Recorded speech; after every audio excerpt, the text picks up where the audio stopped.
Hello students, मैं वाईके sir एक बार फिर आपका वेलकम करता हूं फिनिक्स डिजिटल की दुनिया में। और आपके लिए आज लेके आया हूं नया सेशन कोऑर्डिनेशन केमिस्ट्री का।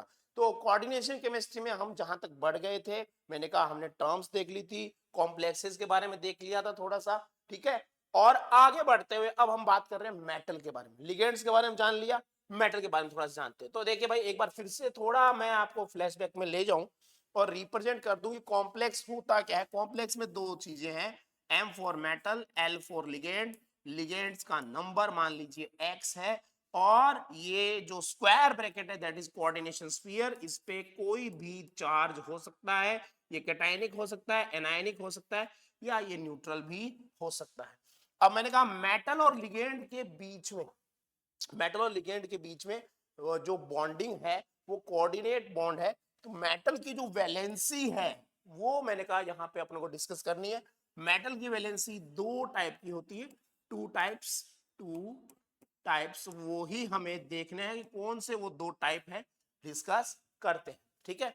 Primary valency and secondary valency. Let's start. Primary valency, जिसको ऑक्सीडेशन स्टेट भी कहते हैं। Primary valency of metal is also known as oxidation state. तो इसके बारे में अगर मैं कहूं प्राइमरी वैलेंसी है क्या, प्राइमरी वैलेंसी है the charge, positive charge on metal. तो भैया मेटल पे सीधी बात है यार, डी ब्लॉक की मेटल कॉम्प्लेक्स बनाती है, मेटल पे चार्ज कौन सा होगा, मैंने कहा पॉजिटिव। मेटल का ऑक्सीडेशन स्टेट क्या होगा, पॉजिटिव, ठीक है।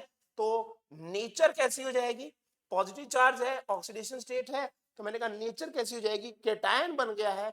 केटायन किससे न्यूट्रल होता है, एनायन से। So the nature will be ionic, nature होगी आयोनिक। और मैंने कहा भाई आयनिक नेचर है, आयनिक बॉन्ड बनेगा किसके साथ, केटायन आयनिक बॉन्ड बनाएगा एनायन के साथ। और बैलेंस्ड विथ एनायन, एनायन से बैलेंस होगा। और भैया जी देखिए, जब केटायन एनायन के बीच में मैंने कहा बॉन्डिंग होती है, आयनिक बॉन्ड होता है, तो मैंने कहा ये बॉन्ड जो है ये पानी में डालने पे टूट जाता है। तो मैंने कहा आयनिक बॉन्ड पानी में टूट जाएगा, सेपरेशन हो जाएगा, केटायन एनायन अलग हो जाएंगे। मैंने कहा separation takes place in water, hydrolysis takes place in water, और you can say ionisation,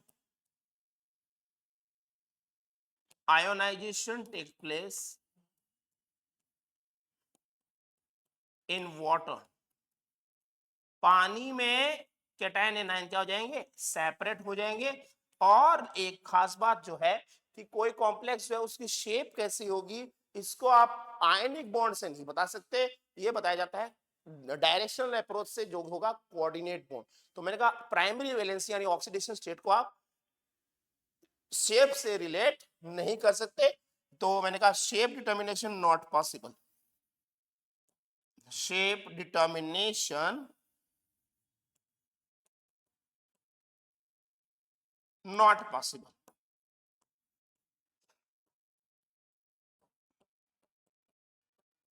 shape का डिटर्मिनेशन नहीं हो पाएगा, ठीक है। और देखिए जो भी चीज प्राइमरी वैलेंसी से जुड़ी हुई होगी यानी anion, so anion will be represented outside. Anion जो होंगे, मैंने कहा anion will be represented outside the coordination sphere, will be a part of outer sphere, you can से, आप कह सकते हैं आउटर स्फीयर में एनायन लिखे जाएंगे।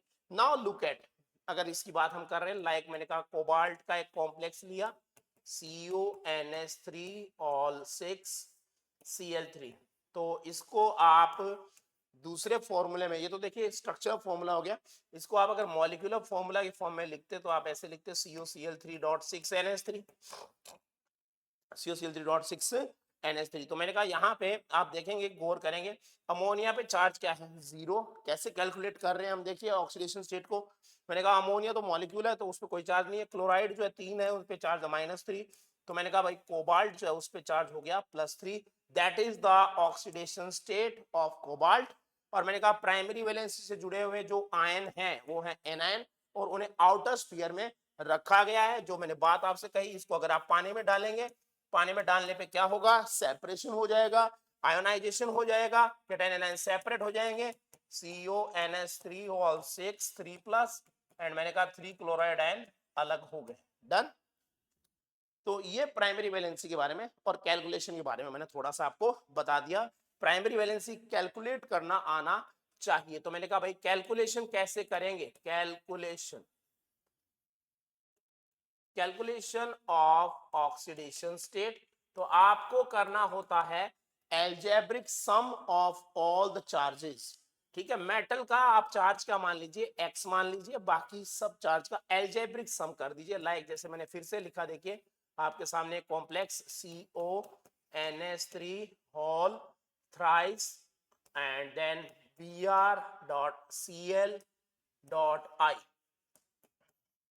ये मैंने कॉम्प्लेक्स लिखा है। तो इसमें प्राइमरी वैलेंसी निकालनी है, ऑक्सीडेशन स्टेट निकालना है, तो सारे चार्जेस का एल्जेब्रिक सम कर दीजिए। मेटल का चार्ज आप x ले लीजिए, ऑक्सीडेशन स्टेट x मान लिया, प्लस मैंने कहा 3 अमोनिया है, चार्ज 0, ठीक है। और फिर मैंने कहा ब्रोमाइड का चार्ज -1, क्लोराइड का चार्ज -1, आयोडाइड का चार्ज -1, और सम किसके इक्वल होगा, 0 के। तो ये एक एकदम सिंपल वे से आपको समझा दिया है कि जो मेटल का ऑक्सीडेशन स्टेट है कैसे कैलकुलेट किया जाता है। ओके, चलिए कहां काम आएगा, आयोपेक नेमिंग में काम आएगा। आगे बढ़ते हैं। secondary valency, secondary valency is also known as secondary valency is also known as coordination number, coordination number, oxidation state लिखा है, कोऑर्डिनेशन नंबर इसको कहते हैं। सेकेंडरी वैलेंसी भाई मेटल और लिगेंड के बीच का रिलेशन, मेटल और लिगेंड के बीच का रिलेशन है। मैंने कहा इसकी नेचर सबसे पहले, it's nature is covalent. Coordinate bond एक स्पेशल टाइप का शेयरिंग है, तो मैंने कहा नेचर इज कोवेलेंट।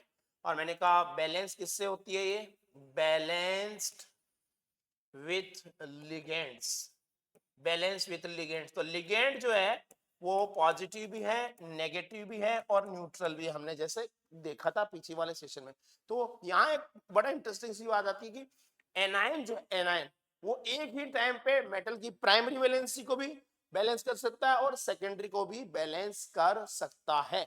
ऐसा एनायन लिगेंड कहलाएगा और उसे स्क्वायर ब्रैकेट के अंदर लिखा जाएगा। तो मैंने कहा भाई जो लिगेंड होते हैं, ligands are represented, ligands are a part of coordination sphere। किसका पार्ट होंगे, कोऑर्डिनेशन स्फीयर का पार्ट होंगे, हमेशा कोऑर्डिनेशन स्फीयर के अंदर लिखे जाएंगे। अगर एनायन भी है तो भी वो अंदर लिखा जाएगा और वो पानी में डालने पे सेपरेट नहीं होगा। ठीक है, तो मैंने कहा no hydrolysis, no ionization, no ionization, कोई आयोनाइजेशन नहीं होगा, अलग नहीं होंगे in water.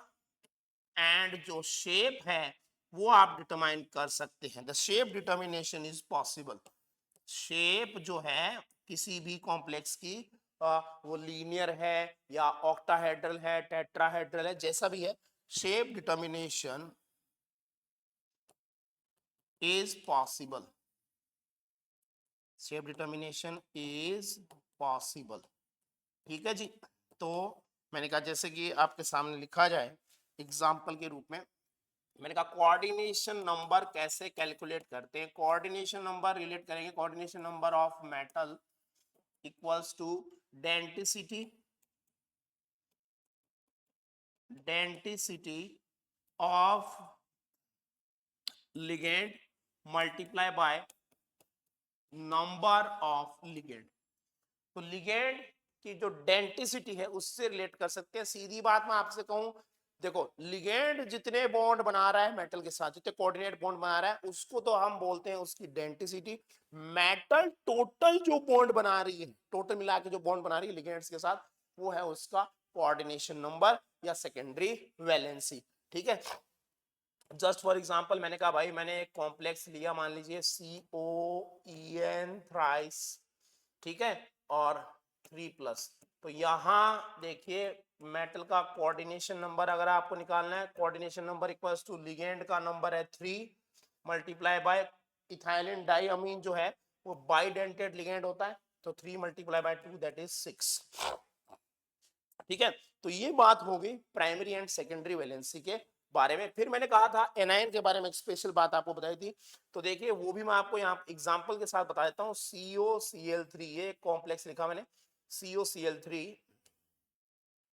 And dot 5NH3। अब आप सोचिए ये कॉम्प्लेक्स मैं लिख रहा हूँ, तो COCl3 डॉट 5NH3 जो है इसमें क्या है, ऑक्सीडेशन स्टेट मेटल का आप देखेंगे तो ऑक्सीडेशन स्टेट यानी प्राइमरी वैलेंसी +3 है, ठीक है, और कोऑर्डिनेशन नंबर इसका 6 होगा। तो आप जब कॉम्प्लेक्स लिखोगे तो CONH3 तो सारे के सारे अंदर आ जाएंगे, एक Cl अंदर है जो कि मेटल की प्राइमरी और सेकेंडरी दोनों वैलेंसी को बैलेंस कर रहा है, और 2 Cl जो है वो सिर्फ प्राइमरी वैलेंसी से जुड़े हुए हैं। तो अगर आप इस कॉम्प्लेक्स को पानी में डालते हैं, अगर आप इस कॉम्प्लेक्स को पानी में डालते हैं देन ये रिलीज करेगा, it will release only 2 chloride ions. एक क्लोराइड आयन जो है वो सेपरेट नहीं होगा, ठीक है, क्योंकि वो प्राइमरी एंड सेकेंडरी दोनों वैलेंसी को बैलेंस कर रहा है। ओके, चलिए आगे बढ़ते हैं। कैलकुलेशन हो गया। अब मैंने कहा कि भाई एक टेबल फॉर्म में भी आप देख सकते हैं, टेबुलर फॉर्म में भी अगर प्राइमरी और सेकेंडरी वैलेंसी को हम देखें तो इनका एक रफ रिलेशन भी आप बना सकते हैं कि भैया oxidation state and coordination number,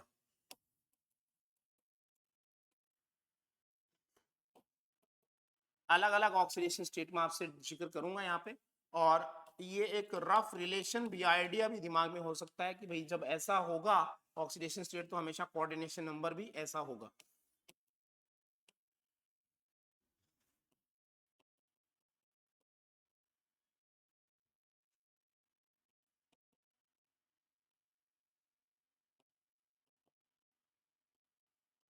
yes, तो देखिए स्टार्ट कर रहा हूं मैं। सबसे पहले मैंने कहा ऑक्सीडेशन स्टेट जो है वो यहाँ पे लिया गया है +1, देन +2, +3 एंड +4। तो फिक्स है पैटर्न, ठीक है। ये एक ट्रिक वाली बात है, इस टेबल को जो बच्चा देख लेता है थोड़ा दिमाग में बसा ले तो आराम से क्वेश्चन सॉल्व हो जाते हैं, आपको कैलकुलेट करने की जरूरत नहीं पड़ती। देखिए ऑक्सीडेशन स्टेट मैंने कहा +1 किसका है, +1 में आता है कॉपर, सिल्वर एंड गोल्ड, ठीक है।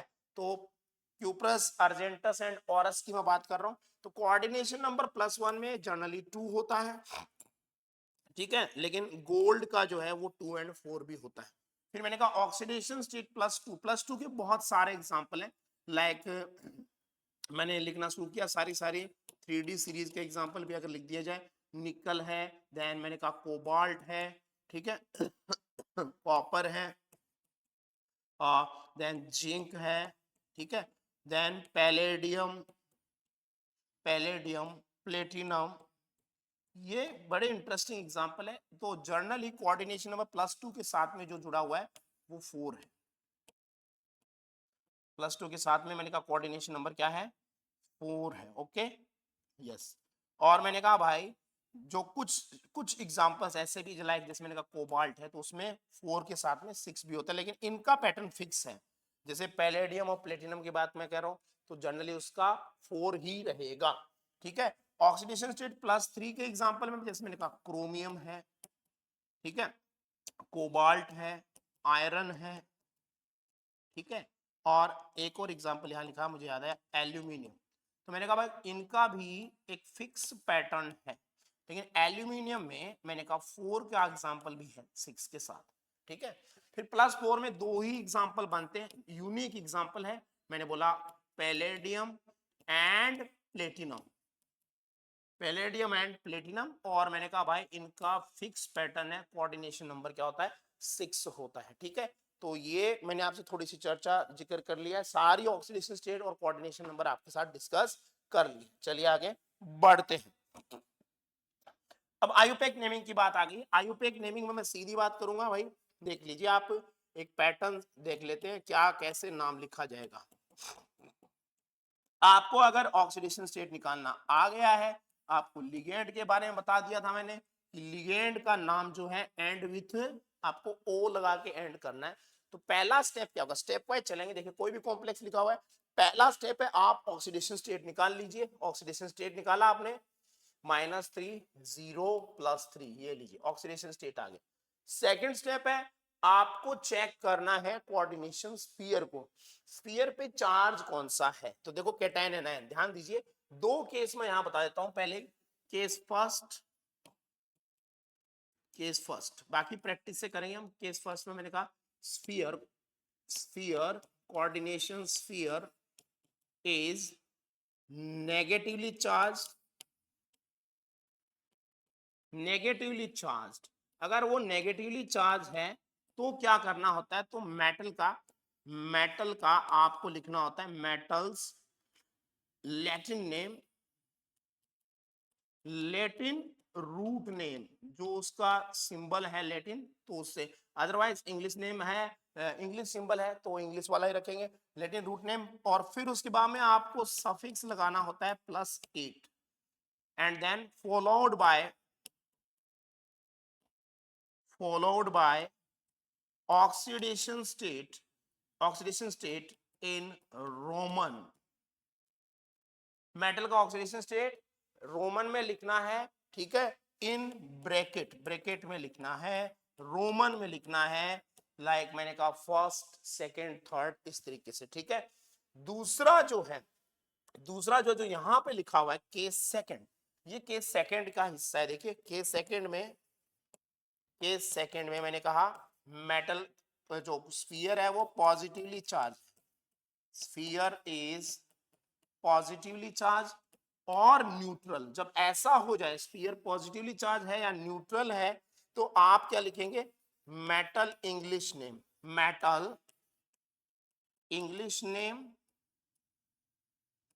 एंड देन फॉलोड बाय, कोई 8 वगैरह नहीं लगाएंगे, ठीक है, followed by oxidation state in Roman, वही बात है आगे, इन रोमन इन पैरेंथेसिस या ब्रैकेट में आपको लिखना है।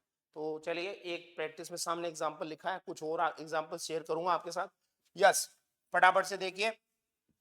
मैंने कहा लिगेंड के नाम मैंने पहले ही बता दी थी आपको। सबसे पहले लिगेंड का नाम ही लिखा जाएगा 6 के लिए, 6 लिगेंड है तो लिखा जाएगा हेक्सा। दे मैंने कहा भाई अमोनिया है, अमोनिया को अमीन बोलते हैं, हेक्सा अमीन, हेक्सा अमीन। और स्फीयर पे पॉजिटिव चार्ज है क्योंकि आप देखिए यहाँ पे आपने -3 लिख ही रखा है, ठीक है। तो हेक्सामीन कोबाल्ट, मेटल का नाम आएगा cobalt, followed by oxidation state in Roman cobalt third.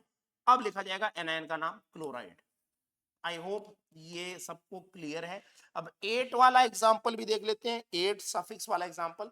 Like मैंने कहा भाई आपके सामने ये कॉम्प्लेक्स लिखा है मैंने आयरन का FeCN6 4-, ठीक है।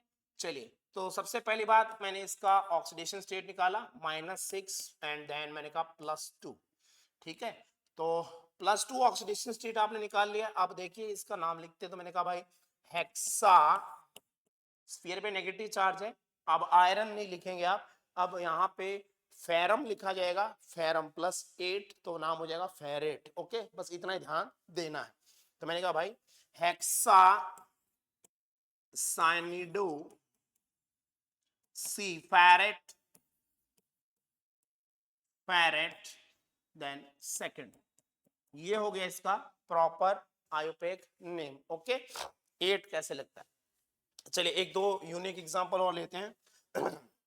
लाइक मैंने ये आपके सामने कॉम्प्लेक्स लिखा Fe4 FeCN6 थ्राइस। जल्दी से पेन और नोटबुक उठा लीजिए और इसका आयुपेक बता दीजिए, ठीक है। एक और एग्जांपल जैसे मैं आपके सामने लिख रहा हूं FeC5H5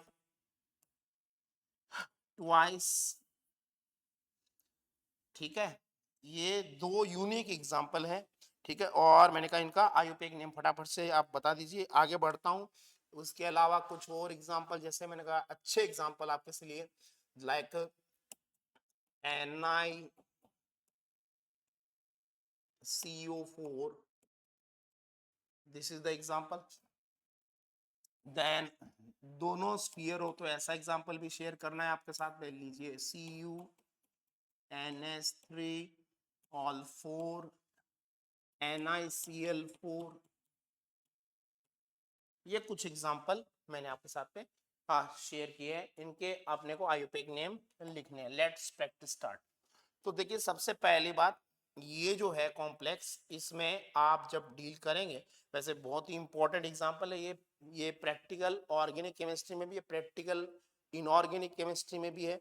ठीक है, इसमें आप जब कैलकुलेट करने जाएंगे, ठीक है, तो दो केस लगा के आप कैलकुलेट कर सकते हैं। बार वाला +2 +3 मान के कैसे भी दो बार, एक बार बार वाले को मतलब रफ आइडिया से। बाकी जिस बच्चे ने अच्छे से पढ़ा होगा इसको, तो इस कॉम्प्लेक्स का बहुत ही फेमस नेम है फेरिफेरोसाइनाइड,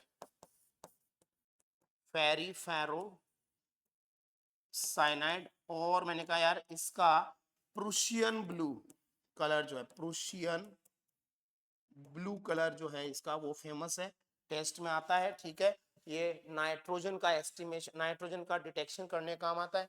तो मैंने कहा भाई बाहर वाला जो है वो +3 है, फिर अंदर में +2 है आयरन। ठीक है, तो लेट स्टार्ट। तो बाहर वाले के लिए लिखेंगे ferric, then hexacyanido c ferret, and then oxidation state in Roman in parenthesis second. Very interesting example. This is cyclopentadienyl. Mostly बच्चे गच्चा खा जाते हैं कि ये क्या लिख दिया, साइक्लोपेंटाडाइइनाइल। ये एरोमेटिक है, ठीक है, ये लिगेंड है, और इसके नाम में ही मतलब पेंटा वर्ड भी आ रहा है, डाइनाइल भी आ रहा है। तो इसीलिए इस केस में मैंने कहा इसका चार्ज पहले देख लेते हैं। ठीक है, इसका कॉमन नेम भी बहुत फेमस है, it is also called ferrocene. इस कॉम्प्लेक्स का कॉमन नेम है फेरोसिन। यस, सैंडविच कंपाउंड है, सैंडविच कंपाउंड। तो मैंने कहा भाई देखिए इसके नाम में मैंने कहा अब आप डाई नहीं लिखोगे, बिस लिखोगे, और ब्रिकेट में नाम आएगा लिगेंड का, बिस साइक्लो पेंटाडाइइनाइल। एंड देन मैंने कहा भाई कॉम्प्लेक्स तो न्यूट्रल है, तो मेटल का इंग्लिश नेम लिखा जाएगा iron, and then oxidation state second. चलिए आगे बढ़ते हैं। ठीक है, दो एग्जांपल मैंने आपके साथ में और शेयर किए थे। ये देखिए ये मेटल कार्बोनाइल्स है, मेटल कार्बोनाइल्स में, और मैंने कहा बैक बॉन्डिंग एक फेमस टॉपिक आता है, metal carbonyls are stable due to back bonding. तो मैंने कहा भाई यहाँ पे ऑक्सीडेशन स्टेट मेटल का सरप्राइजिंगली 0 होता है। यस, तो मैंने कहा भाई टेट्रा कार्बोनाइल, नाम लिखा tetra carbonyl, then nickel and oxidation state 0। ठीक है, अब यहाँ देखिए दोनों कॉम्प्लेक्स है, दोनों कॉम्प्लेक्स है, तो मैंने कहा दोनों मेटल का ऑक्सीडेशन स्टेट सेम आएगा, ये ध्यान देने की बात है, दोनों का सेम आएगा +2। ओके, चलिए लिखते हैं नाम। तो मैंने कहा पहले कैटायन का नाम, कैटायन वाला कॉम्प्लेक्स टेट्रा अमीन,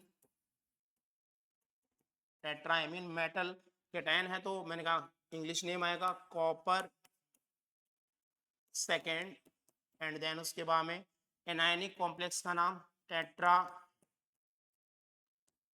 टेट्राक्लोरिडो,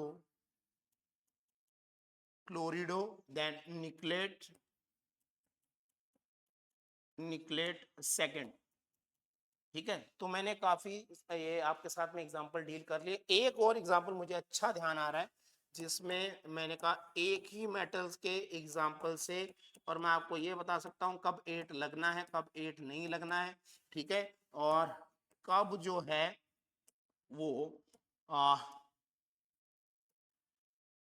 मेटल का इंग्लिश नेम आएगा, कब लैटिन रूट नेम आएगा। This is the example, very unique example है। देखिए दोनों ही कॉम्प्लेक्स में मतलब कैटायन एनायन दोनों में सिल्वर ही प्रेजेंट है। ठीक है, 0 -2, देन ऑक्सीडेशन स्टेट दोनों में सेम है, जैसा मैंने कहा था कोऑर्डिनेशन नंबर 2 है।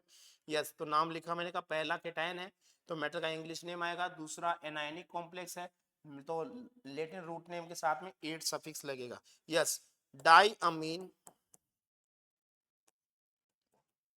diamine silver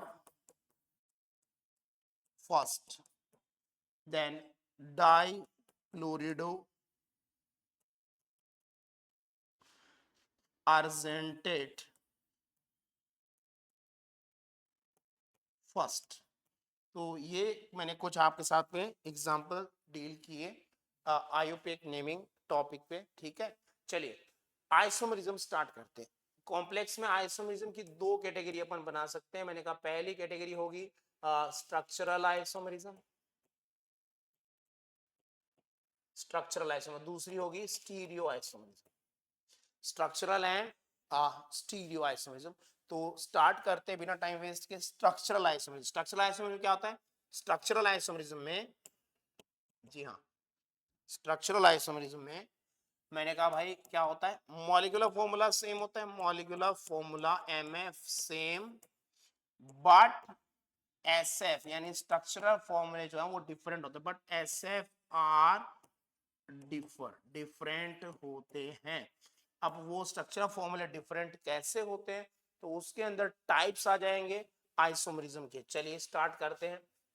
पहली है स्ट्रक्चरल आइसोमरिज्म आयोनाइजेशन। जो नाम है उसी पे आपको फोकस करना है, और मैंने कहा भाई मैं कंडीशन भी बताता चलूंगा कौन सी वो कंडीशन है जो जरूरी है किसी आइसोमरिज्म के लिए। जैसे आयोनाइजेशन आइसोमरिज्म कहेंगे कि two type of, at least to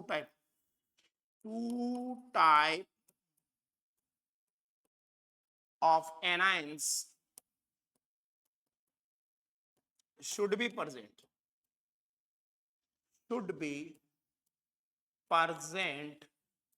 in given complex. जो भी आपको दिया हुआ है कोई एग्जांपल, उसमें कम से कम दो टाइप के एनायन होने चाहिए। जो नाम है वही काम होने वाला है। आयोनाइजेशन डिफरेंट होगा, कॉम्प्लेक्स जो आइसोमर होंगे उनका आयोनाइजेशन डिफरेंट होगा एंड डिफरेंट आयंस मिलेंगे। अब चलिए इसका एग्जांपल लेते हैं। पानी में डालने पे आयोनाइजेशन होगा, ध्यान दीजिए, और वो डिफरेंट होगा। लाइक मैंने मॉलिक्यूलर फॉर्मूला लिखा COCl dot SO4 dot 5NH3। अब ये मैंने मॉलिक्यूलर फॉर्मूला आपके सामने लिख दिया।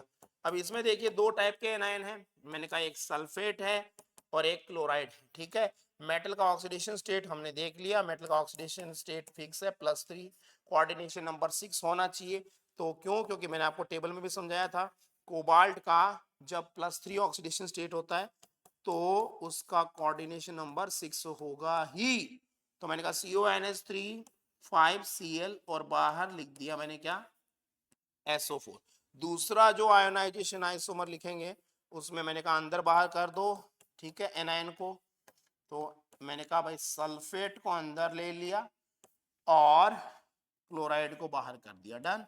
अब देखिए क्या होता है भाई, इसको आप पानी में डालेंगे या इसको आप पानी में डालेंगे, सिर्फ एनायन पे फोकस कर रहा हूं मैं क्योंकि बहुत सारे क्वेश्चन, बहुत सारे POI के इसी टॉपिक पे रिलेटेड है। देखिए तो ये देगा सल्फेट आयन और ये देगा क्लोराइड आयन, क्योंकि वो आयनिक स्फीयर का हिस्सा है, ठीक है। अब देखिए सल्फेट के बारे में एक बड़ा फेमस टेस्ट है जो कि यह है barium chloride test. Sulphate ion का टेस्ट करना, अगर आपके पास बेरियम क्लोराइड होना चाहिए तो बेरियम क्लोराइड से सल्फेट बना देगा BaSO4 का व्हाइट PPT। तो इस पे बहुत सारे क्वेश्चन हैं। व्हाइट PPT किससे बन रहा है, कौन दे रहा है, ये ध्यान देना है। अगर BaSO4 का व्हाइट PPT है तो सल्फेट बाहर है, ठीक है। और क्लोराइड का अगर आपको टेस्ट करना है तो जितनी भी जगह हैलाइड आयन का टेस्ट करने की बात की जाती है लैब में, तो मैंने कहा भाई उनका डिटेक्शन किया जाता है silver nitrate and nitric acid की हेल्प से। तो मैंने कहा भाई AgCl का कर्डी व्हाइट PPT बनेगा, कर्डी व्हाइट PPT, डन। चलिए आगे बढ़ते हैं। तो आयोनाइजेशन आइसोमरिज्म के मैंने आपको बात कही थी और मैंने कहा वो अपना एग्जांपल मैंने आपको बता दिया। अनदर एग्जांपल आप बहुत सारे सेट कर सकते हैं। जैसे मैंने आपके सामने एक क्वेश्चन छोड़ देता हूं, आप खुद से डील करेंगे इसे। आपके सामने मैंने कहा मॉलिक्यूलर फॉर्मूला लिख दिया, मॉलिक्यूलर फॉर्मूला लिख दिया मैंने COCl Br COBrCl I dot dot 4NH3 ये कॉम्प्लेक्स है। तो इसके कितने आयोनाइजेशन आइसोमर बनेंगे ये आपको बताना है, और साथ ही साथ ये भी बताना है सिल्वर नाइट्रेट के साथ कैसा कैसा पीपीटी वो देंगे। ओके, चलिए आगे बढ़ते हैं। हाइड्रेट आइसोमरिज्म, हाइड्रेट नाम से क्लियर है, हाइड्रेट का मतलब है पानी, यानी पानी की ही कहानी हमें कहनी है। तो मैंने फिर कहा आपसे कंडीशन जो है वो इंपॉर्टेंट है, कंडीशन। तो कंडीशन हमेशा ध्यान रखिए, मैंने कहा water molecule should be present, water molecule should be present, should be present in complex. Water molecule दो तरीके से हो सकते हैं, मैंने बोला पहला वाटर मॉलिक्यूल जो है वो हो सकता है क्रिस्टलाइन वाटर।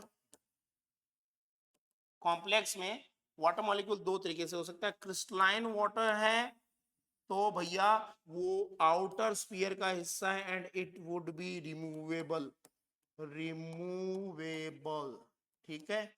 और अगर वो लिगेंड है तो वो कोऑर्डिनेशन स्फीयर का पार्ट होगा और वो नॉन रिमूवेबल होगा क्योंकि कोऑर्डिनेट बॉन्ड स्ट्रॉन्ग होता है।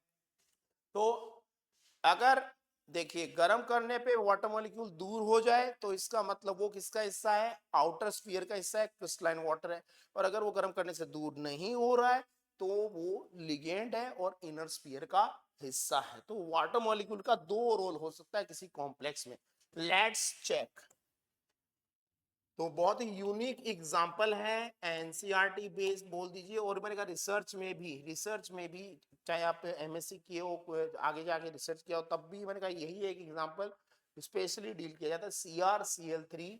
एंड मैंने कहा भाई इसके साथ में .6H2। अब ये एग्जांपल है, तो चलिए इसके बनाते हैं हाइड्रेट आइसोमर्स। तो फिर मैंने कहा भाई ऑक्सीडेशन स्टेट जो है क्रोमियम का वो +3 है। पहला आइसोमर मैंने लिखा CrH2O all 6 and then Cl3, ठीक है।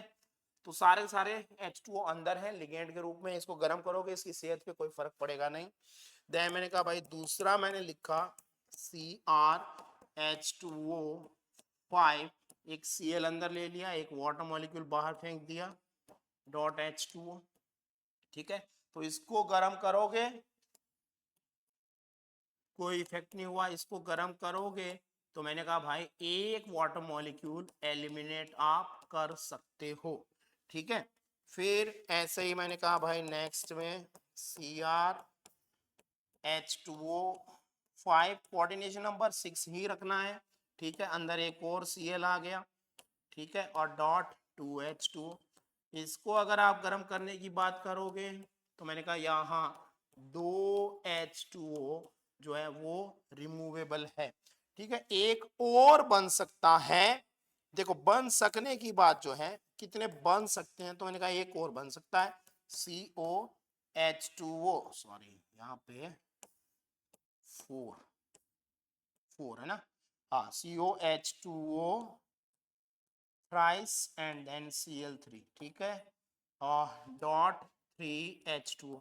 एक और ये आप बना सकते हो, इसको अगर आप गर्म करने की बात करोगे तो मैंने कहा 3H2O ये रिमूव हो सकता है। लेकिन मैंने कहा भाई देखिए ध्यान से, क्या हो सकता है और क्या होता है। जब साइंटिस्ट ने रिसर्च में बनाए तो मैंने कहा ये पहले तीन ही बनते हैं, चौथा बनता नहीं है, ठीक है। बन सकते हैं, बन सकते हैं, तो मैंने कहा 4, लेकिन रियल में कितने पॉसिबल हुए, पहले तीन ही पॉसिबल हुए। और इनके मैं कलर लिख रहा हूं, इसका कलर है बैंगनी, यानी कि हाँ क्या कहते हैं बैंगनी मतलब पर्पल कह दीजिए चलिए, ठीक है।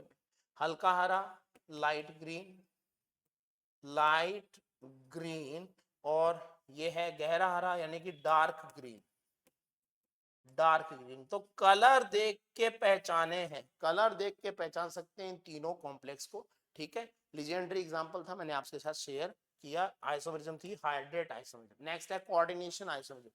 भैया कोऑर्डिनेशन जो नाम है उसी पे फोकस करिए, किसकी बात कर रहा है, कोऑर्डिनेशन स्फीयर की बात कर रहा है, कंडीशन,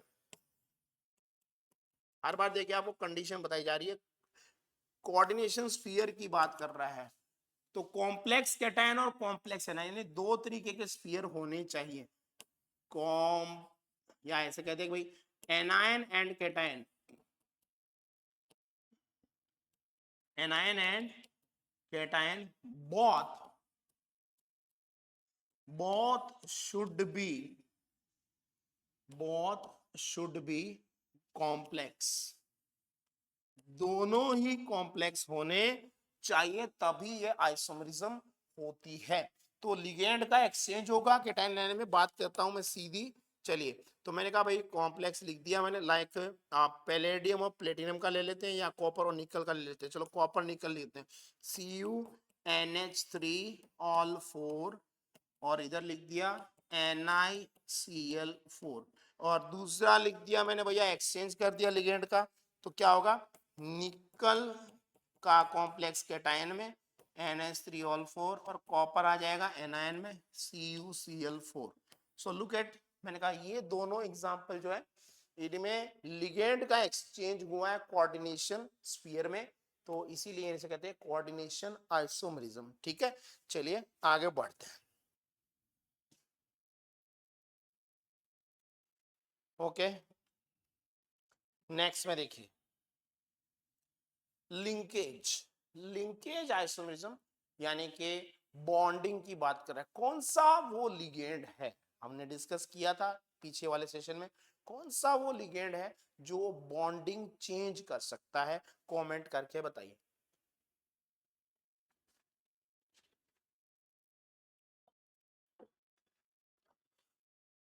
कौन सा लिगेंड है भाई, यस लिंकेज आइसोमरिज्म में हम कहेंगे भाई वो लिगेंड है एम्बिडेंटेड लिगेंड, तो कंडीशन, कंडीशन हो जाएगी ambient, ambidentate ligand should be present, should be present, ऐसा लिगेंड जो लिंकेज बदल सके, मेटल के साथ जुड़ने का पैटर्न बदल सके, एम्बिडेंट लिगेंड होता है। तो चलिए एक एग्जांपल ले लेते हैं सिंपल सा, मैंने कहा भाई Cr है और सोचिए इसके साथ में सीधी बात करूं मैं SCN, ऐसे लिखा SCN6 चार्ज लगा दिया 3 तो दूसरा जो इसका भाई होगा SCN की जगह उसमें क्या लिखा जाएगा NCS6 फटाफट से इन दोनों के आयुपेक नेम अगर लिख दें तो थोड़ा और क्लैरिटी आ जाएगी। मेटल जो है उसका ऑक्सीडेशन स्टेट +3 है और स्फीयर नेगेटिव है, स्फीयर नेगेटिव है तो 8 लगेगा मेटल के नाम के बाद। ठीक है, तो मैंने कहा भाई पहले का नाम मैंने लिखा हेक्सा थायोसाइनेटो, थायोसाइनेटो S, ठीक है, डोनर एटम S है sulphur, then chromate, chromate third, और दूसरा है सेम नाम रहेगा हेक्सा थायोसाइनेटो थायोसाइनेटो S की जगह हो जाएगा N and then chromate third. ठीक है, तो देख लीजिए क्या फर्क पड़ा है, सल्फर की जगह नाइट्रोजन, लिंकेज चेंज हो गई। चलिए आगे बढ़ते हैं, लिगेंड आइसोमरिज्म, भैया लिगेंड खुद ही आइसोमरिज्म शो कर रहा है तो कंडीशन क्या होगी, कंडीशन ऐसा लिगेंड आपको चाहिए जो खुद ही आइसोमरिज्म शो कर रहा हो, तो ऐसा लिगेंड होगा ऑर्गेनिक लिगेंड, ऑर्गेनिक लिगेंड होगा, organic ligand which show which shows position isomerism, position isomerism is required, ऐसा ऑर्गेनिक लिगेंड चाहिए जो खुद ही पोजीशन आइसोमरिज्म शो करता हो। जैसे देखिए जैसे मैंने कहा यार ये क्लोरोफिनाइल एक लिगेंड है, सोचिए क्लोरोफिनाइल, यहाँ पे Cl जोड़ा। अब यार इसकी ये पोजीशन से अगर मेटल के साथ जुड़ेगा, सोचो ये पोजीशन से मेटल के साथ जुड़ेगा तो ये होगी ऑर्थो। ऐसे ही मैंने कहा पोजीशन बदल देता हूँ, ये लो क्लोरोफिनाइल है, मेटल के साथ में यहां से जुड़ेगा अगर सोचिए तो क्या हो जाएगी मेटा पोजीशन। ऐसे ही क्लोरोफिनाइल है, पैरा से भी जुड़ सकता है। आई होप आपको क्लियर है कि लिंकेज बदल रही है, लिगेंड खुद जो है वो पोजीशन आइसोमरिज्म शो कर रहा है। अब देखो यहाँ अगर इसे नंबरिंग की बात करेंगे तो इसको बोलेंगे 2 क्लोरोफिनाइल, 2 क्लोरोफिनाइल, ठीक है। इसको क्या बोलेंगे नंबरिंग के हिसाब से, इसको बोलेंगे 3 क्लोरोफिनाइल, और इसको लिंकेज जहां से हो रही है क्या बोला जाएगा 4 क्लोरोफिनाइल। तो चलिए ये एग्जांपल लेके देख लेते हैं। मैंने कहा भाई कॉम्प्लेक्स बना देते हैं, चलिए क्रोमियम का बना दिया Cr 5, तो चलो एक नॉर्मल लिगेंड लेते हैं NH3 और फिर मैंने कहा लिखा आपने C6H4Cl और यहाँ ब्रैकेट में लिख दिया 2, क्योंकि जो कि उसके बता रहा है कि लिंकेज कहाँ से कर रहा है, वो कहाँ से बॉन्डिंग कर रहा है। एंड देन मैंने कहा इस पे चार्ज आया क्योंकि लिगेंड नेगेटिव बोला जाएगा, ऑर्गेनिक लिगेंड, मेटल पे +3 चार्ज है तो यहाँ पे लिखा जाएगा +2, ठीक है। ये पहला है। ऐसे ही दूसरा आप इसका आइसोमर लिखोगे तो मैंने कहा CrNH3 देन C6H4Cl देन 2+, ठीक है जी। ऐसे ही लास्ट लिखो तो मैंने कहा उसमें हो जाएगा CrNH3 एंड देन C6H4Cl, ये 4 नंबर से जुड़ेगा, ठीक है, और मैंने कहा +2, डन। तो 3 आइसोमर मैंने आपके सामने लिखे। इसी के साथ में जो अपना स्ट्रक्चरल आइसोमरिज्म वाला पार्ट था वो मैंने पूरा कर दिया है। स्टीरियो आइसोमरिज्म की बात करते हैं। स्टीरियो आइसोमरिज्म 2 टाइप की होती है, आपको पता है, geometrical and optical. Geometrical and optical, तो मैंने कहा यहाँ होता क्या भाई, यहाँ पे देखो ऑर्गेनिक वाली बात है, MF and SF are same, molecular formula structure formula same रहता है, बट 3D में जो अरेंजमेंट है, 3 डायमेंशन में जो स्पेशल अरेंजमेंट है वो बदल जाता है। But 3D arrangement 3D arrangement of atoms with central atom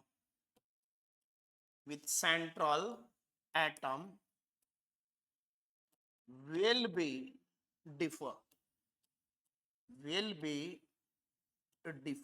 तो वो अरेंजमेंट जो है वो बदल जाता है। 2 तरीके की होती है ये आइसोमरिज्म। पहली है मैंने कहा ज्योमेट्रिकल और दूसरी जो है वो है ऑप्टिकल। सेम ऑर्गेनिक वाला केस है, जब मैंने ऑर्गेनिक आपसे डील किया था तो मैंने आइसोमरिज्म आपको पढ़ाई थी GOC में, तो बस वही बात है, ज्योमेट्रिकल एंड ऑप्टिकल। फिर से आगे चलिए, तो पहले ज्योमेट्रिकल देखते हैं। ज्योमेट्रिकल आइसोमरिज्म, तो ज्योमेट्रिकल आइसोमरिज्म में कंडीशन क्या है ये ध्यान दे लीजिएगा। कंडीशन है एंगल बदलना जरूरी है। कंडीशन है एंगल शुड बी चेंज, बदलना बहुत जरूरी है, should be change between ligands. दो लिगेंड है बिटवीन 2 लिगेंड, आप बात करें 2 लिगेंड्स, 2 लिगेंड के बीच में अगर एंगल बदलता हुआ दिख रहा है तभी ज्योमेट्रिकल आइसोमरिज्म होगी, अदरवाइज नहीं होगी। तो बहुत अच्छा क्वेश्चन है। अगर मैं कहूं कोऑर्डिनेशन नंबर 4 है, कोऑर्डिनेशन नंबर 4, ये मेरा पहला केस है, कोऑर्डिनेशन नंबर 4 में आपको समझाऊंगा। तो शेप जो है शेप जो है मेरे बच्चों वो स्क्वायर प्लेनर ही होनी चाहिए, स्क्वायर प्लेनर ही होनी चाहिए, ठीक है। और टेट्राहेड्रल कॉम्प्लेक्स जो है वो ये आइसोमरिज्म शो करते नहीं है। तो मैंने कहा भाई टेट्राहेड्रल कॉम्प्लेक्स, क्वेश्चन मेरा ये है tetrahedral complex will not show the geometrical isomerism, square planar show करेंगे। तो इसका रीजन क्या है? लुक एट फ्रेंड्स, मैंने कहा मेरे बच्चों ध्यान से देखिए, टेट्राहेड्रल अगर कॉम्प्लेक्स होगा बेटे तो उसमें तो सारे के सारे एंगल जो हैं, सारे एंगल वो मैंने कहा आप कितने डिग्री के हैं 109 डिग्री 28 मिनट्स। कोई भी एंगल आप देख लो 109 डिग्री 28 मिनट्स का ही है, तो एंगल बदलता नहीं है, नो चेंज इन एंगल, सारे एंगल सेम है। लेकिन जब आप स्क्वायर प्लेनर कॉम्प्लेक्स देखते हैं, square planar complex, so look at square planar complex में क्या होगा? स्क्वायर प्लेनर कॉम्प्लेक्स में दो तरीके के एंगल हो सकते हैं, you can see it clearly. का मैंने कहा भाई 90 डिग्री का एंगल है, 90 का एंगल है दो लिगेंड के बीच में, और 180 डिग्री का एंगल भी है।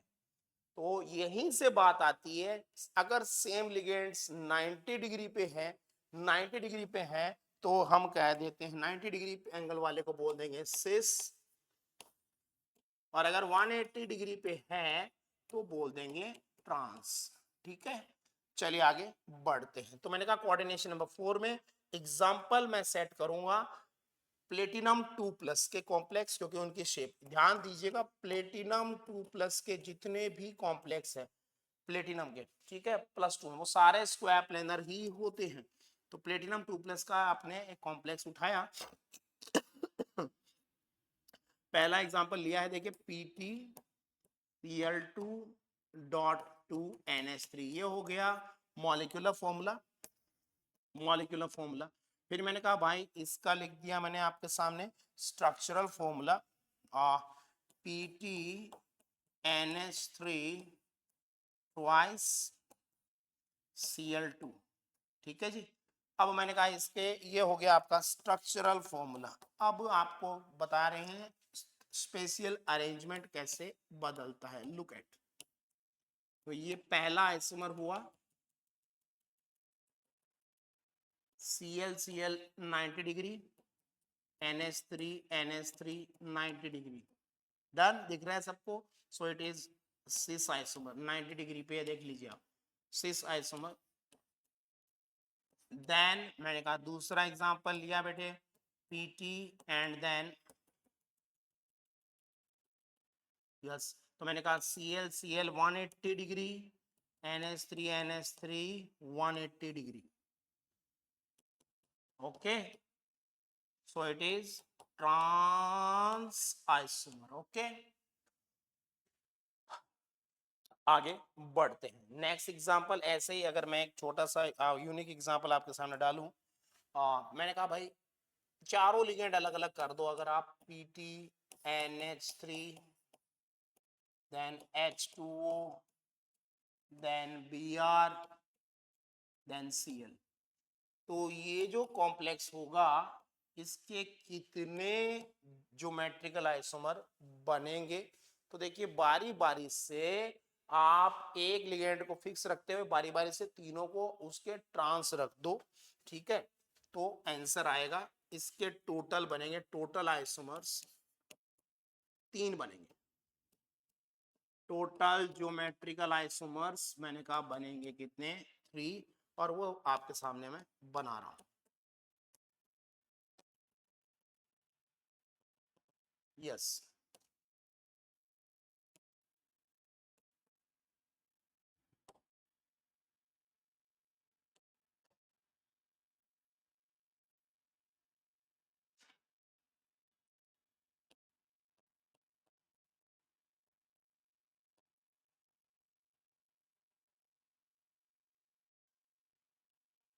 3 आइसोमर बोले मैंने।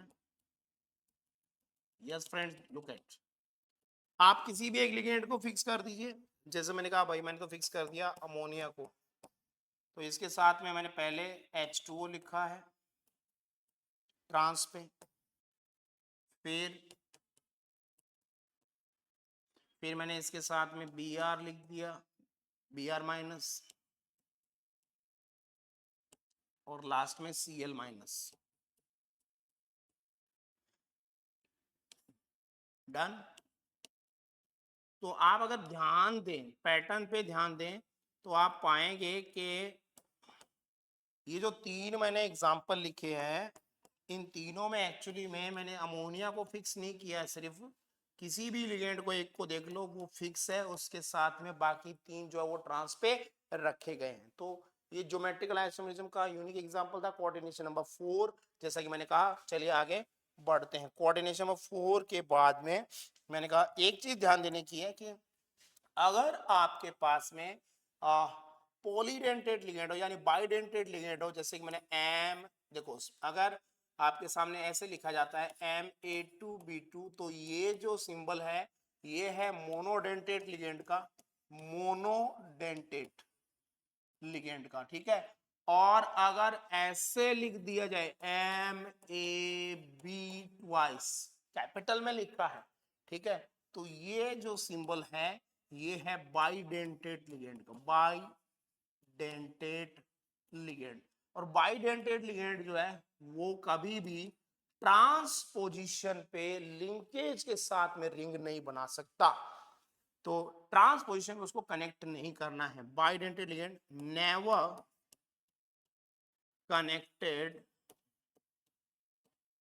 connected at ट्रांसपोजिशन,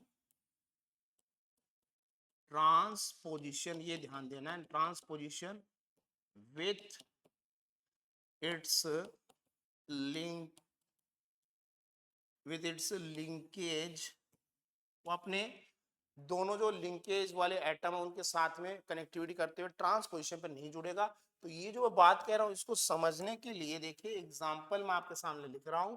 मैंने कहा भाई PT, और यहाँ पे ऐसा बाइडेंटेड लिगेंड है ग्लाइसिनेटो, GLY ट्वाइस, ये ले लिया। देखिए अब इसमें प्लेटिनम के साथ आपको सिस ट्रांस आइसोमरिज्म तो दिखेगी, डोनर एटम आपको पता तो है ना कि भाई ग्लाइसिनेट जो है, ग्लाइसिनेट जो लिगेंड है वो उसका फॉर्मूला क्या है, CH2COO माइनस NH2। दोनों डोनर एटम डिफरेंट है, एक ऑक्सीजन और एक नाइट्रोजन है, तो आपने यहाँ ऑक्सीजन लिखा, यहाँ नाइट्रोजन लिखा, ठीक है। फिर मैंने कहा ध्यान से देखिएगा,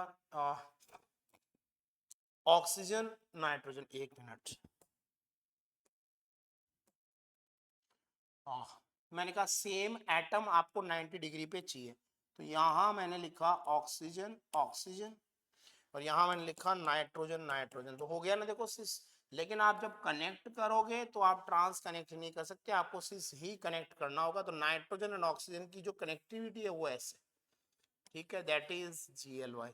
नाइट्रोजन ऑक्सीजन की जो कनेक्टिविटी है वो 90 डिग्री पे ही होनी चाहिए। ये जो है ये तो हेट्रोसाइक्लिक रिंग बन रही है, ये इसमें स्ट्रेन कम है, ट्रांस पे जोड़ोगे तो स्ट्रेन ज्यादा होगा और वो रिंग टूट जाएगी, तो बनती नहीं है। दिस टाइप ऑफ लिगेंड्स, ये जो हेट्रोसाइक्लिक रिंग बन रही है, जल्दी से कमेंट कर दीजिए क्या कहते हैं इसे। इसे कहते हैं किलेट रिंग, किलेट रिंग। और ऐसे लिगेंड्स जो हैं वो कहते हैं किलेटिंग लिगेंड्स। और ये जो कॉम्प्लेक्स है जिसको मैंने अभी बोला है कि ये सिस आइसोमर है, इन्हें कहते हैं किलेट्स। तो एक अच्छा टॉपिक, किलेट क्या होते हैं? किलेट होते हैं polydentate ligand containing complexes. Okay, चलिए आगे बढ़ते हैं। दूसरा बनाया मैंने ट्रांस वाला,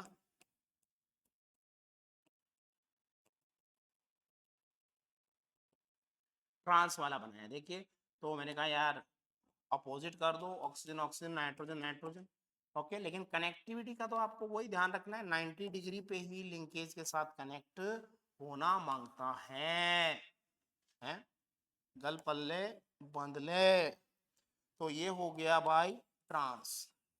ठीक है, तो कोऑर्डिनेशन नंबर 4 में मैंने सारे डिस्कशन आपसे कर लिए हैं। आगे बढ़ते हैं ज्योमेट्रिकल आइसोमेरिज्म में कोऑर्डिनेशन नंबर 6। तो कोऑर्डिनेशन नंबर 6, अब कोऑर्डिनेशन नंबर 6 जब आप बोल रहे हो तो यहाँ पे जो शेप होगी, जो शेप होगी वो होगी octahedral. Octahedral, okay, octahedral complex बनेगा। अब ऑक्टाहेड्रल शेप कैसी होती है, तो सबसे पहले तो आप ये देख लीजिए, ऑक्टाहेड्रल यानी कि स्क्वायर बाय पिरामिडल आपके सामने शेप बनाई जा रही है।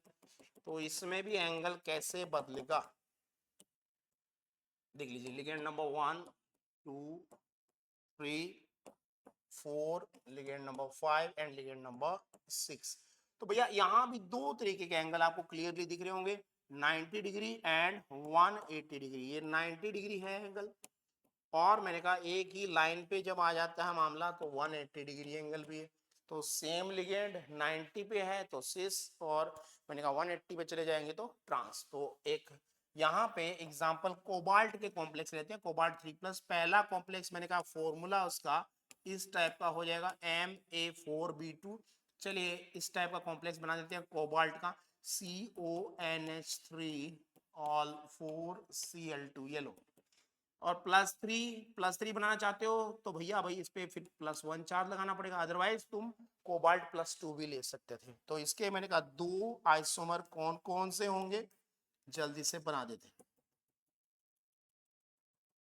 ये लीजिए,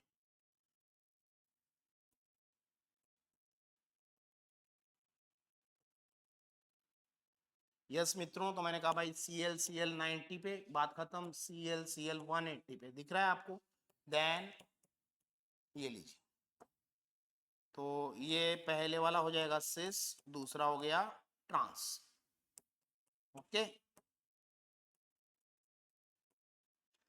it is cis isomer, and the next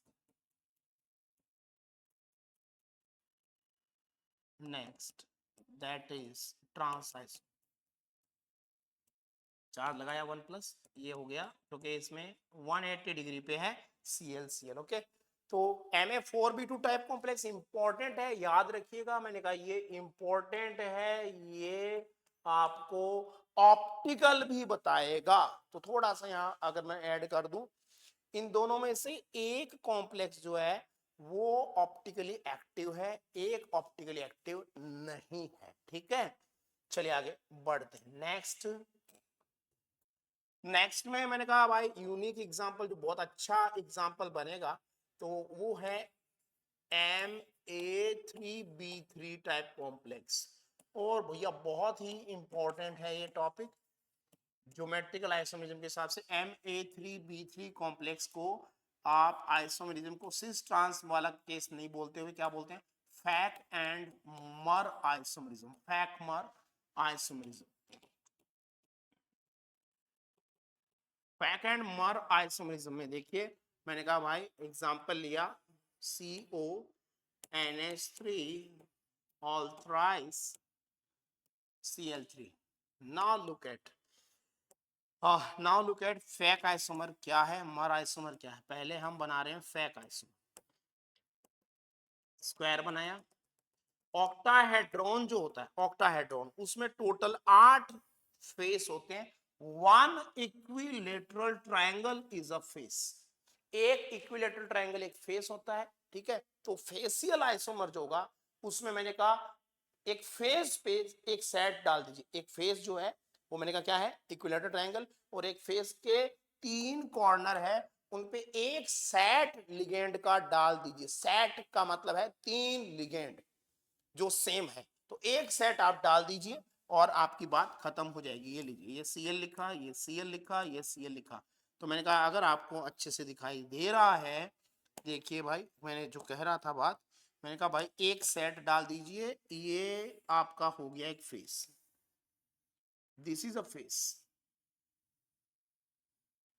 this is a face, और इस पे आपने डाल दिया है एक सेट। ओके, तो ये हो गया फेसियल आइसोमर। और बाकी मैंने कहा भाई अब तुम दूसरा सेट भी लिखोगे, दूसरा सेट भी लिखोगे तो वो ऑटोमेटिक ऑटोमेटिक एक फेस पे ही जाएगा, एक फेस पे ही जाएगा। ओके, ये दूसरा फेस हो गया। अब दोनों फेस अगर आप देखें एक दूसरे के अपोजिट हैं, दोनों फेस एक दूसरे के क्या है, अपोजिट है। यहां से अगर मैं तीर चलाऊंगा, बुलेट चलाऊंगा तो इस फेस में से निकलेगा, ठीक है। सो it is called facial isomer. ये है फेक आइसोमर। फेक का फुल फॉर्म मैंने कहा फेसियल, क्योंकि एक फेस पे, एक इक्विलेटरल ट्रायंगल पे तीनों लिगेंड सेम है। दूसरा बनाते हैं मेरिडियोनल या मर आइसोमर। तो देखिए भाई, मेरिडियोनल का मतलब हो गया जैसे आप ग्लोब की बात करते हैं, नॉर्थ पोल और साउथ पोल को ज्वाइन कराने वाली ये जो लाइन है, इसको मेरिडियोनल लाइन बोल रहे हैं हम। और इसके ऊपर मैंने कहा भाई आप दो लिगेंड सेम रख दीजिए, जो कि एक्चुअली में ट्रांस हो गया, ठीक है। फिर तो इसीलिए इसको मेरिडियोनल, मैंने कहा नॉर्थ पोल और साउथ पोल को जोड़ने वाली जो लाइन है, उसकी बात पे एक लाइन पे दो लिगेंड सेम है, that's why it is called मर आइसोमर। मर आइसोमर, ठीक है। मर का फुल फॉर्म है मेरिडियोनल, मेरिडियोनल, ओके, आइसोमर। तो अभी एक छोटा सा मैंने कहा इंपॉर्टेंट है ये फैक और मर आइसोमरिज्म, आपको याद रखनी है, MA3B3 टाइप के कॉम्प्लेक्स में होती है। हाँ, अभी एक छोटा सा एग्जांपल मुझे ध्यान आया, मैंने कहा यार अगर इस टाइप का कॉम्प्लेक्स आपको दे दिया जाए MABCDEF, तो मैंने कहा कितने आइसोमर बनेंगे, ये ध्यान दे लेना। तो number of isomers, number of geometrical isomers इसके हो जाएंगे, वही आपको पैटर्न बताया था, एक लिगेंड को फिक्स रखिए और बारी बारी से उसके साथ में सबको ट्रांस करते जाइए। तो यहाँ पे टोटल 15 आइसोमर्स बनेंगे। कितने? 15 आइसोमर्स बनेंगे, ठीक है। चलिए आगे बढ़ते हैं।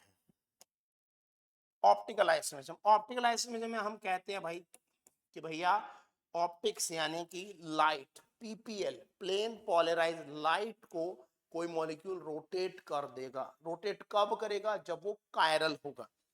तो मैंने कहा rotation, rotation of PPL, rotation of PPL, plane polarised light, due to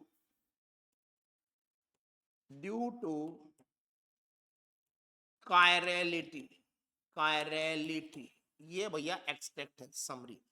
PPL को रोटेट करेगा कॉम्प्लेक्स क्योंकि वो कायरल है। कायरल का मतलब है एसिमेट्रिक, एसिमेट्रिक है कॉम्प्लेक्स, इसीलिए वो रोटेट करेगा पीपीएल को। और पीपीएल एक स्पेसिफिक लाइट है जिसको हम बोलते हैं plane polarised, plane polarised light, ठीक है। तो दो तरीके के आइसोमर बनते हैं, मैंने कहा एक जो डी आइसोमर कहलाता है, दूसरा जो एल आइसोमर कहलाता है। डी और प्लस आइसोमर ये रोटेट करता है लाइट को क्लॉकवाइज, एल और माइनस आइसोमर ये रोटेट करता है लाइट को एंटी क्लॉकवाइज। चलिए आगे बढ़ते हैं। मैंने कहा भाई देख लीजिए, आपके सामने लिखा पहला एग्जांपल है unique COEN thrice, COEN thrice 3+, ठीक है।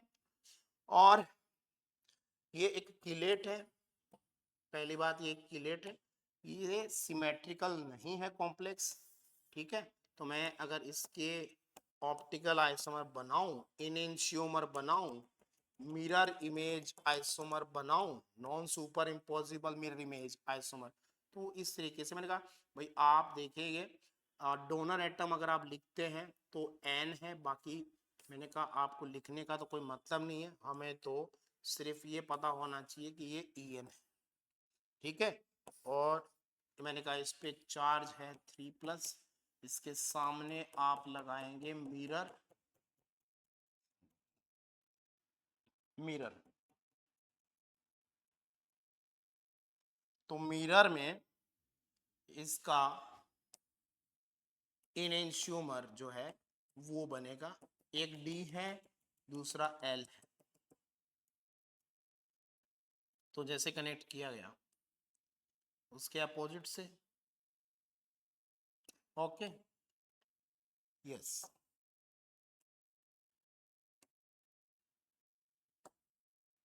और भैया जी इस पे चार्ज है 3+।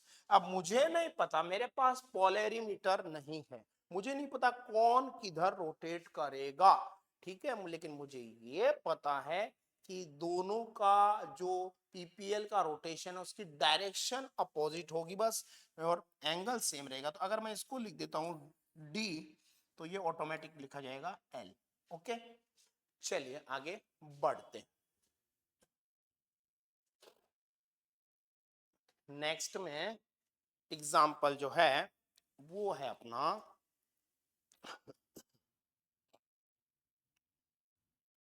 अगला एग्जाम्पल मैंने आपको पीछे बोला ही था, CONH3 ऑल 4Cl2 और इस पे चार्ज है 1+। ये एग्जाम्पल अपने को देखना है, चलिए ठीक है।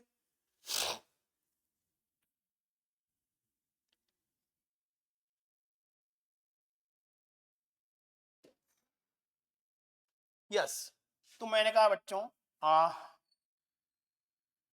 देखिए इसमें मैंने आपसे कहा था कि इसके दो आइसोमर देखे थे हमने, पहला सिस ज्योमेट्रिकल आइसोमर और दूसरा ट्रांस।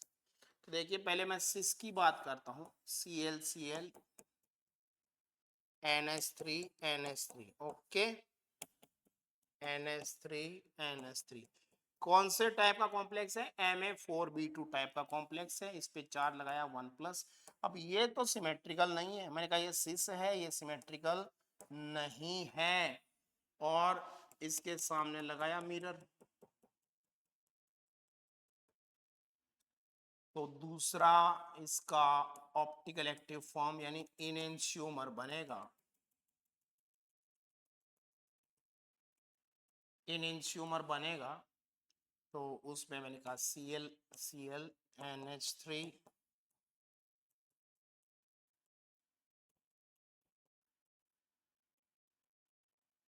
ओके, और चार्ज वही इस पे लगाया क्योंकि +3 ऑक्सीडेशन स्टेट में ले रहा हूं। तो ये जो दो हैं,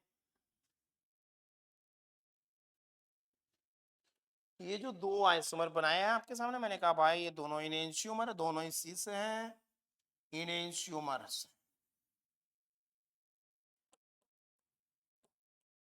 इनेंशियोमर्स, और मैंने कहा दोनों ही सिस हैं, ठीक है, सिस के दो इनेंशियोमर, तो मैंने कहा एक को डी लिख दिया दूसरे को एल लिख दिया। वेरी इंपॉर्टेंट, मैंने आपसे कहा था कि भाई अगर इसका ट्रांसफॉर्म देखें, ट्रांस, तो ट्रांसफॉर्म जो है वो ऑप्टिकली एक्टिव नहीं होगा, ऐसा होगा।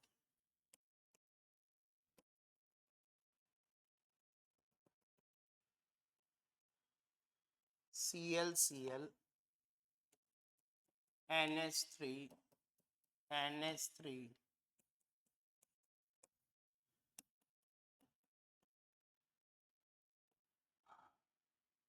1+।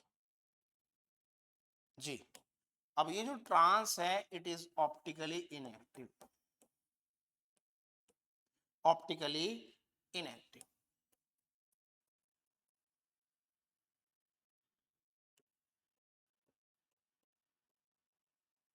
ऑप्टिकली इनएक्टिव क्यों है, क्योंकि भैया due to presence of plane of symmetry, due to presence of plane of symmetry.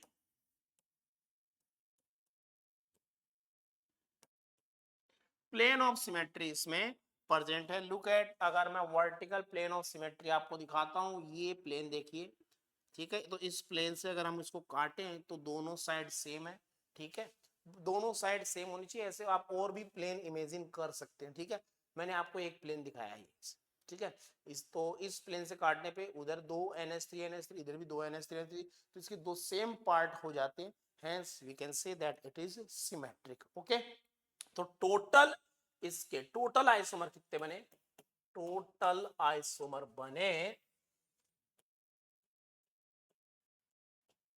Total stereoisomers इसके बने, मैंने कहा 3 बने, ट्रांस एक हो जाएगा और सिस के 2 आइसोमर होंगे। ठीक है, तो आज का सेशन मैं खत्म करूंगा। इसके साथ ही नेक्स्ट सेशन में मैंने कहा बॉन्डिंग इन कॉम्प्लेक्सेस हम डिस्कस करेंगे। बॉन्डिंग, जी हाँ, बॉन्डिंग इन कॉम्प्लेक्सेस, ये अपना टॉपिक होगा, बॉन्डिंग इन कॉम्प्लेक्सेस। अब थोड़ा सा अगर बॉन्डिंग इन कॉम्प्लेक्सेस की बात आपसे कर ली जाती, तो मैंने कहा बॉन्डिंग में मेटल और लिगेंड के बीच के बॉन्ड की बात की जा रही है।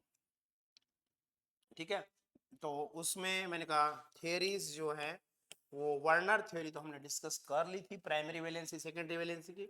बाकी मैंने कहा मेनली आपको 2 थियरी डिस्कस करनी है, वीबीटी और दूसरी जो है वो है सीएफटी। तो थोड़ा सा चलिए बात अगर वीबीटी की चल पड़ी है, वैलेंस बॉन्ड थ्योरी, सीएफटी, तो थोड़ा सा स्टार्ट कर देते हैं आज। ठीक है, वैलेंस बॉन्ड थ्योरी, हाँ वीबीटी, तो वीबीटी जो है valence bond theory given by जो कोऑर्डिनेशन कॉम्प्लेक्स कोऑर्डिनेशन कंपाउंड्स पे अप्लाई करते हैं, वो अप्लाई की थी पॉलिंग एंड स्लेटर ने। और इस थ्योरी में जो पॉइंट्स हैं मेनली, तो अगर मैं वो पॉइंट्स आपके सामने वन बाय वन डिस्कस कर लूं एक कॉम्प्लेक्स लेके, तो खेल खत्म हो जाएगा, समझ में आ जाएगा। पहली बात तो ये थ्योरी कहती क्या है, according to this theory the bond between metal and ligand,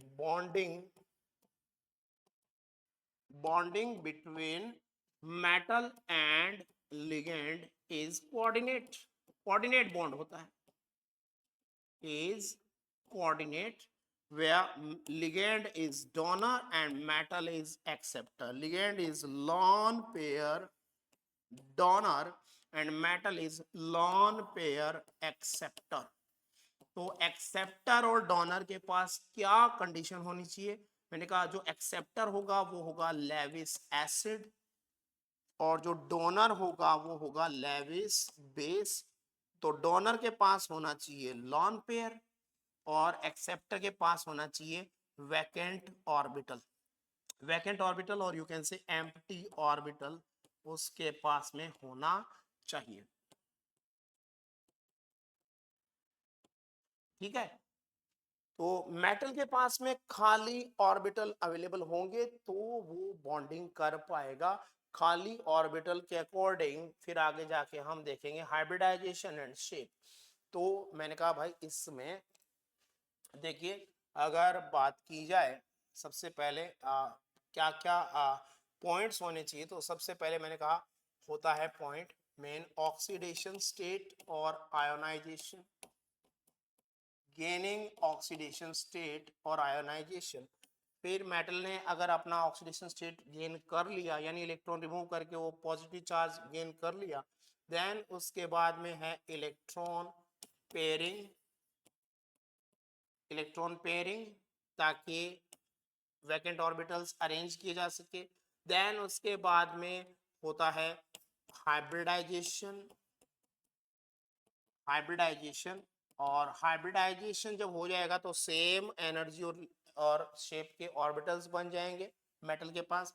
अब उनमें लॉन पे डाल दिया जाएगा, फॉर्मेशन ऑफ कोऑर्डिनेट बॉन्ड, तो कोऑर्डिनेट बॉन्ड बनेगा, फॉर्मेशन ऑफ कोऑर्डिनेट बॉन्ड।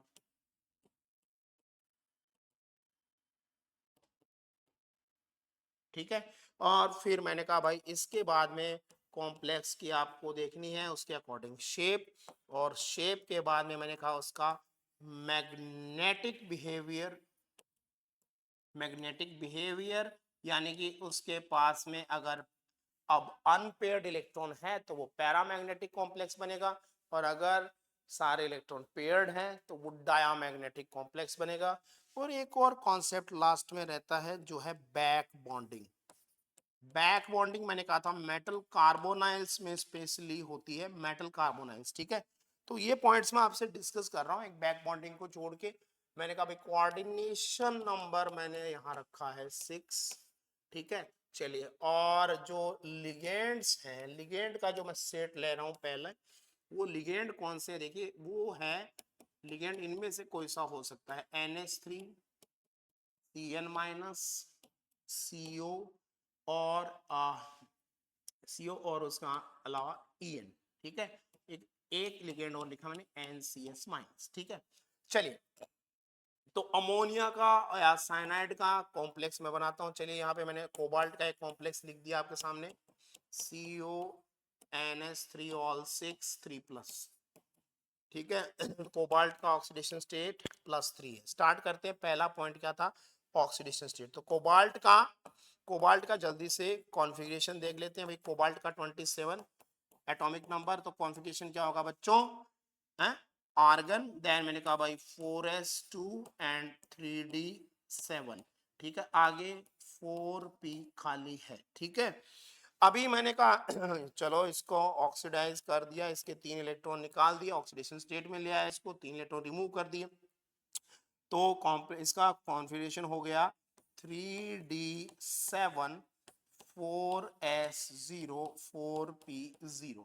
अब अगर आप इस कॉन्फ़िगरेशन को बॉक्स मेथड से देखें, चलिए, तो मैंने कहा भाई ये 3d है, ये 4s है, और आगे ये 4p, और मैंने कहा भाई 3d में कितने इलेक्ट्रॉन है, 1 2 3 4 5 6 7 इलेक्ट्रॉन है, ठीक है। आपने कोबाल्ट 3+ बनाया, कोबाल्ट 3+ बनाया तो 7 नहीं रहेंगे, एक इलेक्ट्रॉन आपने रिमूव कर दिया ना, यहां से 2 गए, यहां से 1 गया, 3d6 हो गया, ठीक है, सॉरी 3d6 हो गया, तो एक इलेक्ट्रॉन आपने रिमूव कर दिया यहां से, यस।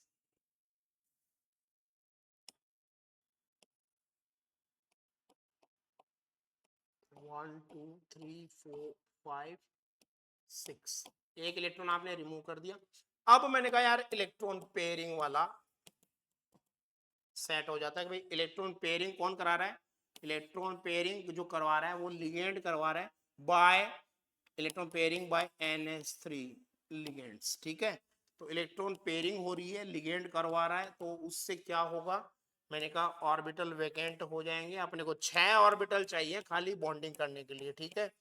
तो ये इलेक्ट्रॉन पेयरिंग हो गई, और मैंने कहा भाई अब अपने पास में 6 ऑर्बिटल अवेलेबल हैं, लुक एट, 2 d ऑर्बिटल है, ये 2 d ऑर्बिटल कौन से हैं, ये EG सेट है, ठीक है, EG सेट, यानी कि EG सेट कौन सा होता है भाई, EG सेट कौन सा होता है भाई, dx² - y² एंड dz², ये 4s है, ठीक है, और ये 4p है। तो चलिए इनका mixing of orbital that is hybridisation, तो हाइब्रिडाइजेशन हो गया d2sp3, और उसके बाद में मैंने कहा ये रह गए एज इट इज अनहाइब्रिड, और ये जो है ये 6 बन गए एक जैसे, 6 बन गए एक जैसे हाइब्रिड ऑर्बिटल्स, ठीक है, 6d2sp3 हाइब्रिड ऑर्बिटल्स जो कि बॉन्डिंग करने के लिए तैयार हैं, हाइब्रिड ऑर्बिटल्स। अब आप इनके साथ बॉन्डिंग कर सकते हैं, इनमें लॉन पेयर डाल सकते हैं, 1 2 3 4 5 6, ओके। तो क्या हुआ, मैंने कहा भाई अब नेक्स्ट बॉन्डिंग कर देते हैं। तो यहाँ ये 6 जो हाइब्रिड ऑर्बिटल बने थे, 3 लॉन पेयर प्रेजेंट है, अब मेटल के पास कोई भी बैचलर इलेक्ट्रॉन नहीं है, और ये 6 बॉक्स मैंने बनाए, 1 2 3 4 5 6, ठीक है, d2sp3 हाइब्रिड ऑर्बिटल्स हैं ये 6, ठीक है, और इनमें आपने लॉन पेयर डाल दिए, बॉन्डिंग हो गई, lone pair 6 lone pair donated bye 6NH3 ligands, okay बच्चों। देन मैंने कहा भाई इसकी शेप देख ली, तो मैंने कहा coordination number 6 hybridisation d2sp3, hence the shape will be octahedral, octahedral shape बन गई, ठीक है, ये हमें पता है। हाइब्रिडाइजेशन के अकॉर्डिंग। और मैंने कहा दोस्तों, मित्रों, सखा, बंधुओं, इस पे चार्ज 3+ ऑक्टाहेड्रल। अब मैंने कहा यार इसका मैग्नेटिक बिहेवियर अगर आप देखें तो फॉर्मूला क्या है मैग्नेटिक मोमेंट का, mu s equals to root n n plus 2 और यूनिट है bore magneton.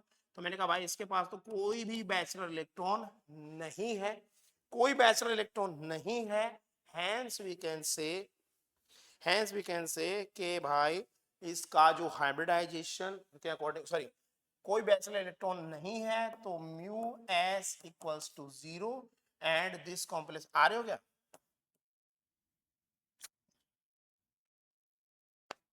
and this complex is diamagnetic. Done.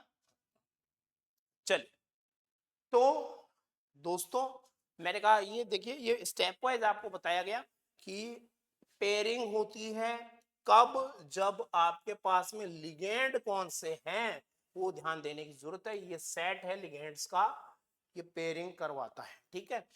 दूसरा अगर देख लें, आगे खत्म करें, चलिए दूसरा अगर देखें केस, जो पेयरिंग नहीं होने वाला केस है, नो पेयरिंग, तो वहां जो लिगेंड होंगे वो मैंने कहा होंगे ये वाले लिगेंड्स, हैलाइड लिगेंड, स्पेशली मैंने कहा फ्लोराइड है, क्लोराइड है ना, ये वाले फ्लोरिडो, क्लोरिडो, ब्रोमिडो, आयोडिडो एंड हाइड्रोक्सिडो, एक्वा, ये वाले लिगेंड, और एसियन, ठीक है। ये वाले लिगेंड जब होंगे तो नो पेयरिंग, बस ये ध्यान रखना है, नो पेयरिंग, तो पेयरिंग नहीं होगी।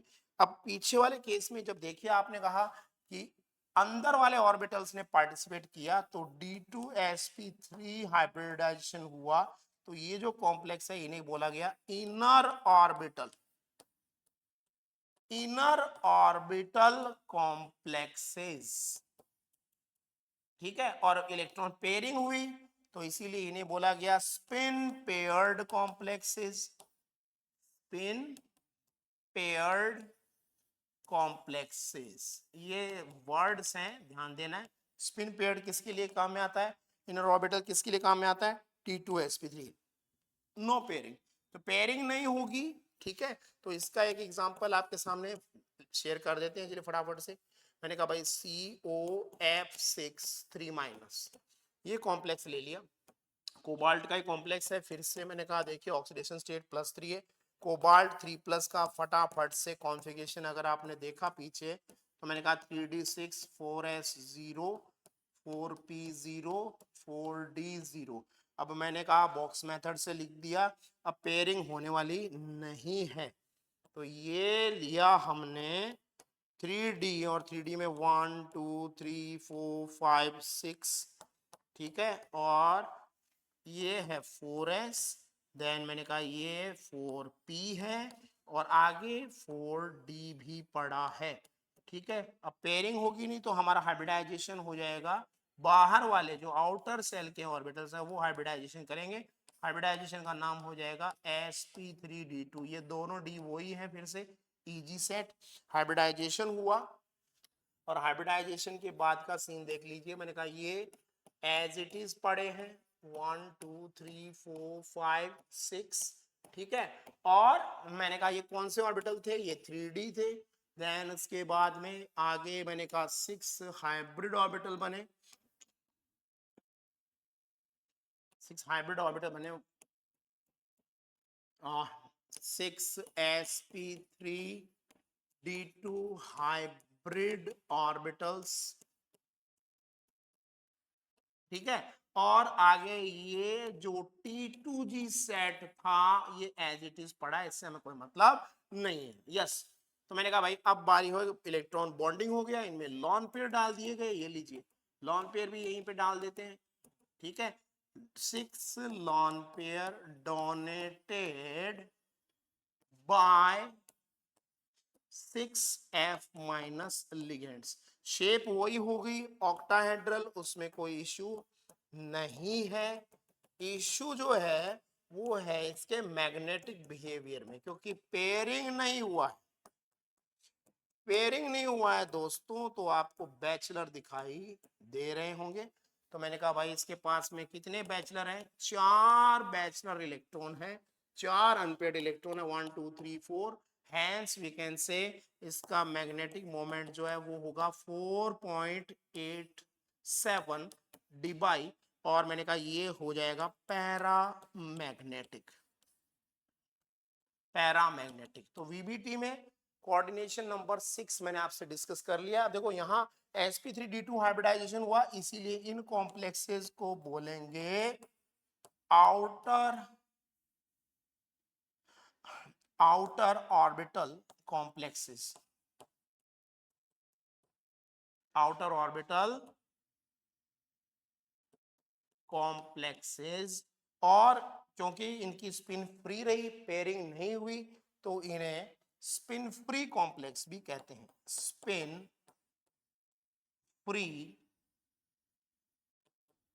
कॉम्प्लेक्सेस। ओके, तो आज का सेशन मैं यहीं पे खत्म करता हूं। वीबीटी भी थोड़ा बहुत डिस्कस कर दिया है, नेक्स्ट सेशन में इसके क्वेश्चंस लगाएंगे और जो रिमेनिंग पार्ट है, ठीक है, सीएफटी और आगे का वो खत्म करेंगे।